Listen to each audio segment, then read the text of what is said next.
श्री महालक्ष्मी देवीची कहाणी. श्री गणेशाय नमः. श्री लक्ष्मी देवे नमः. ओम श्री क्ले ओम धन देह माम. ओम धनदाय नमस्तुभ्यं. निधिपद्याधिपायच्च भवन्तत्वप्रसादे वे धनधान्यादी संपदा. ध्यानी घ्यावी. श्री लक्ष्मी देवीची कहाणी. द्वापार युगातली सौराष्ट्र देशाची मोहिनी. आटपाट नगर होतं. तिथं एक राजा होता. राजाचं नाव होतं भद्रश्रवा. तो शूर होता, दयाळू होता, प्रजादक्ष होता. देवा ब्राह्मणांना, साधू संतांना सुखवीत होता. राजाच्या राणीचं नाव होतं सुरुचंद्रिका. ती रूपानं सुंदर होती, पण स्वभावानं गर्विष्ठ होती. मागच्या जन्मी ती होती एका वेश्याची बायको. नवऱ्याचं तिचं भांडण होई घरी वैतागली. गेली निघून रानात. तिथं पाहिलं सुवासिनींना. त्या करत होत्या लक्ष्मीव्रत. तिने पाहिलं व त्यांच्याबरोबर व्रत करू लागली. दुःख गेलं, दारिद्र्य संपलं, परिस्थिती सुधारली. देवीची भक्ती करत होती. पुढे गेली ती मरून. पुढचा जन्म स्त्रीचाच झाला. पुढे भाग्य उजळलं. भद्रश्रवा राजाशी लग्न झालं. ऐश्वर्य हाती आलं. गर्वानं फुगली. गरिबांना विसरली. तोऱ्या ताठ्यानं बोलू लागली.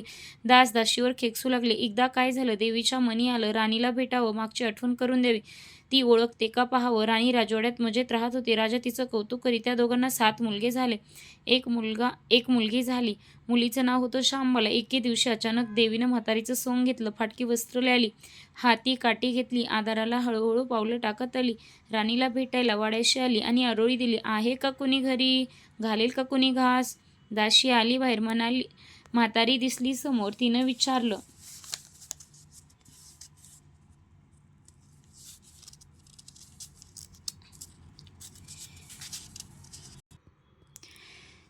विचारलं, कोण ग तू? कुठून आलीस? काय काम काढलंस? तुझं नाव काय? गाव काय?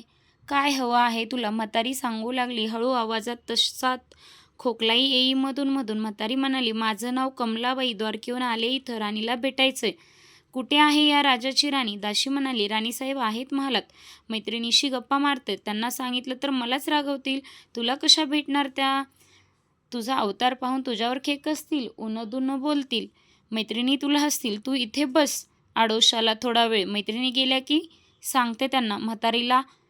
म्हातारीलाही राग आला होता. तीही संतापली. तुझी राणी पैशावर भायले, माणुसकी विसरलीये. मागच्या जन्मी होती दरिद्री, आज झाली राणी, पण ती माझ्यामुळेच. मीच तिला देवीचं व्रत सांगितलं, तिनं केलं. आता देवीच्या कृपाने राणी पदावर बसली. पण देवीची आठवण नाही तिला. तिला आता संपत्तीचा गर्व झालाय. डोळ्यात पैशाची धुंदी आले. गोरगरिबांना कशाला विचारते ती? थोरा मोठ्याच्या मुली मैत्रिणी झाल्या. म्हातारी गरीब भिकारीन तिला कोण विचारतंय?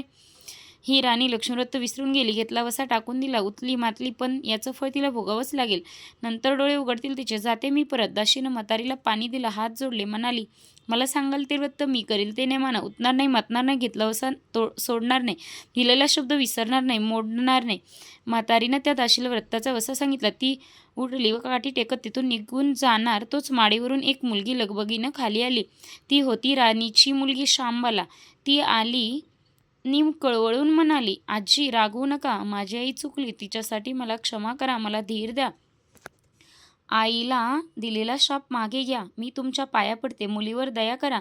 म्हातारीला आली मुलीची दया. मुलीची होती कोमलकाया. ती क्षणभर मुलीकडे डोळे भरून पाहत होती. तिनं मुलीला लक्ष्मीव्रताचा वसा सांगितला व ती मुलीचा निरोप घेऊन निघणार तोच राणी तरतरा माडीवरून दाराशी येते तर दिसली ती म्हातारी. राणी कडाली, कोण ग तू थेरडे? इथे कशाला आलीस? जा इथून, उठ लवकर, नाहीतर ढकलून द्यायला सांगते तुला. लाज नाही वाटत इथे यायची? दुसरं घर नाहीत तुला? म्हातारीचे डोळे गरगर फिरले. कपाळावर आट्या म्हटल्या आणि ती तडक निघून गेली परत. पुढं दाशीनं लक्ष्मीव्रत केलं. तिची स्थिती उत्तम सुधारली. ती गेली. दाशी पण सोडून व पुढे सुखानं संसारही सुरू होता तिचा. पुढे मार्गशीर्ष महिना आला. पहिल्याच गुरुवारी शांबालेनं लक्ष्मीव्रत केलं. सगळं नियमधर्म पाळून 4 गुरुवार तिने व्रत केलं. शेवटच्या गुरुवारी थाटात उद्यापन केलं. सिद्धेश्वर राजाच्या मालाधर नावाच्या राजपुत्राशी शांबालेचा विवाह झाला. तिला राजवैभव मिळालं. लक्ष्मी व्रताच्या प्रभावानं तिचा संसार सुखासमाधानानं चालू लागला. पण भद्रश्रवा व सुरुचंद्रिका राणी हळूहळू वाईट दिवस दिसायला लागले. शत्रूनं भद्रश्रवाचं राज्य लुबडलं. सुरुचंद्रिका राणी होती ती स्थिती बदलली. भद्रश्रवाला फार वाईट वाटे. राणीला रडू कोसळलं, पण करणार काय? एक एक दिवस चिंतेत उगत होता, तसाच मावळत होता. रानावनात हिंडून कष्टाचे दिवस ती काढत होती. भद्रश्रवाला वाटलं मुलीकडे जावं, तिला पाहावं. तो एकदाच तिच्या घरी निघाला. चालून चालून दमला होता. नदी तीरावर विसाव्यासाठी थांबला.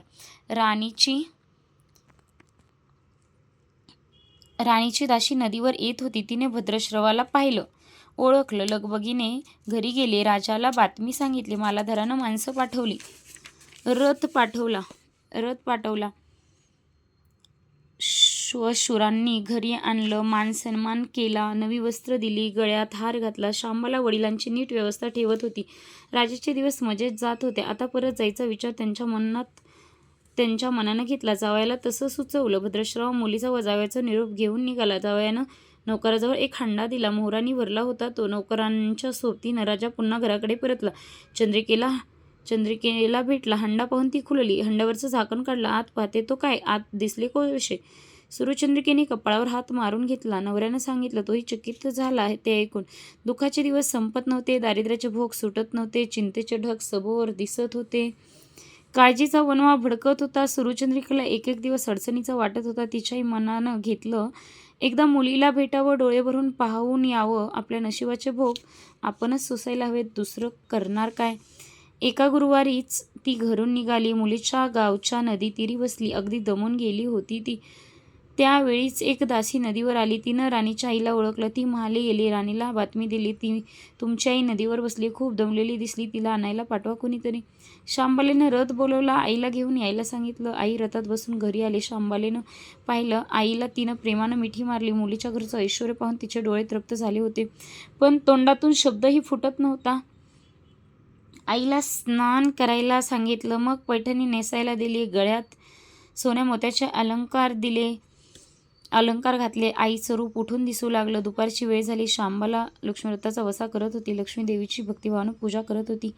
आरती झाली. धूप दीपांचा वास दरवळत होता. शांबालेचा उपवास होता. तो ती कडकडीत करी, अगदी निराहार राहून.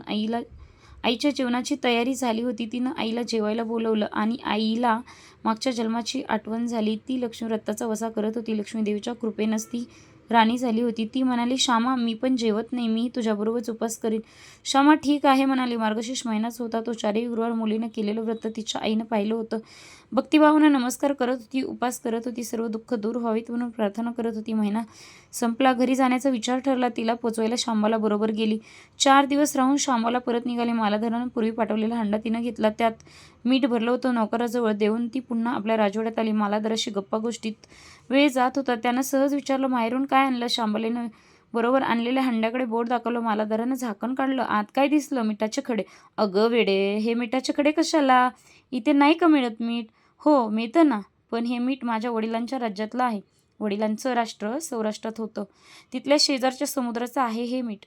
समुद्र तीरावर दूरवर माझ्या वडिलांचं राज्य पसरलं होतं. पण आज शांबालेच्या सांगण्यातली गोम राजानं हेरली होती. पण तो विचारचक्रात गुंतला होता. शांबाला सांगत होती, हे मीठ जीवनाचं अमृत आहे. मिठानंच अन्नाला रुची येते. मीठ नसेल तर सारे पदार्थ अळणी, बेचव. जो माणूस जिथं मीठ खातो तो धन्याशी नेहमी सीमान राहतो, त्याचं रक्षण करतो, कामात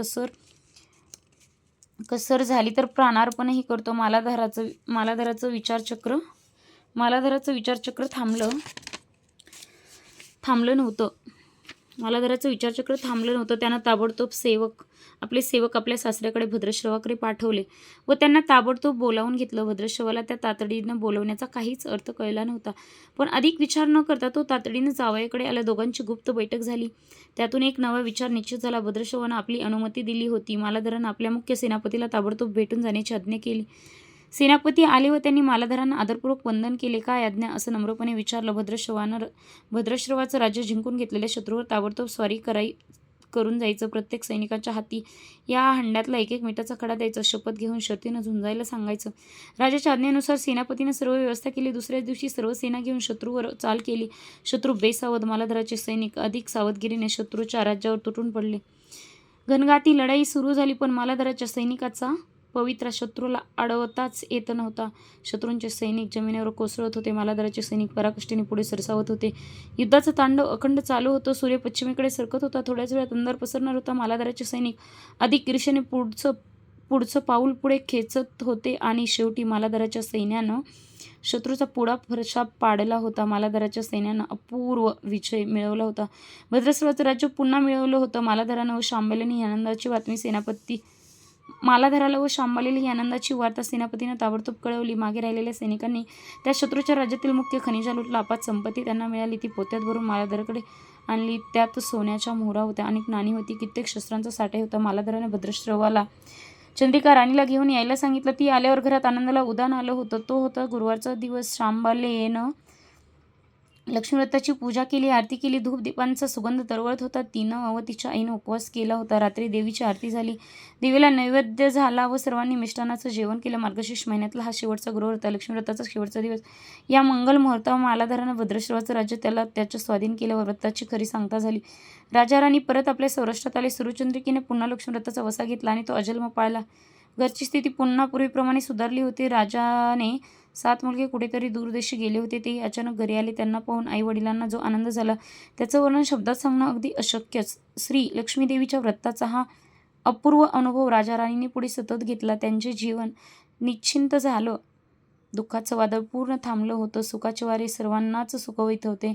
अशी ही साठा उत्तराची कहाणी सर्वांनी वाचावी, ऐकावी व लक्ष्मीच्या कृपेने त्यांचं घर सदैव फुलावं अशी पाचा उत्तरात सुफल संपूर्ण करून सर्वांनी देवीला वंदन करावं ही प्रार्थना. श्री महालक्ष्मी.